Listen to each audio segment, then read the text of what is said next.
यदृच्छया चोपपन्नं स्वर्गद्वारमपावृतं सुखिनः क्षत्रियाः पार्थ लभ्यन्ते युद्धमीदृशम्. 32. यदृच्छया सहजगत्या, च सुद्धा, उपपन्नम प्राप्त झालेले, स्वर्ग स्वर्गाचे, द्वारम द्वार, अपावृतम पूर्ण उघडलेले, सुखिनः अत्यंत सुखी, क्षत्रियः राजवंशातील लोकांना, पार्थ हे पार्थ, पृथापुत्र, लभ्यन्ते निश्चित प्राप्त होते, युद्धम युद्ध, ईदृश्यम यासारखे, हे पार्थ ज्या क्षत्रियांना अशा युद्धाची संधी प्रयत्न न करताही येते ते खरोखरच सुखी आहेत, कारण या संधीमुळे त्यांच्यासाठी स्वर्गाची द्वारे सताड उघडी होतात.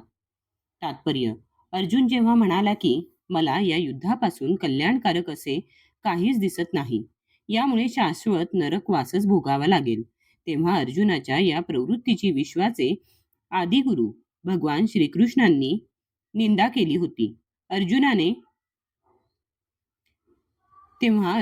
या प्रवृत्तीची विश्वाचे आदिगुरु भगवान श्रीकृष्णांनी निंदा केली होती.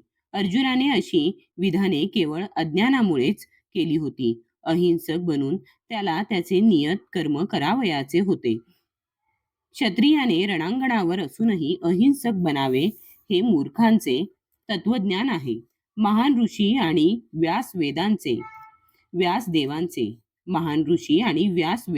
व्यासदेवांचे पिता पराशर मुनी आपल्या पराशर स्मृतीत सांगतात की क्षत्रियो हि प्रजारक्षण शस्त्रपाणीहि प्रदंडयन निर्जित्य परसैन्यादि क्षितिम धर्मेण पालयेत. सर्व प्रकारच्या संकटातून प्रजेचे रक्षण करणे हे क्षत्रियांचे कर्तव्य आहे.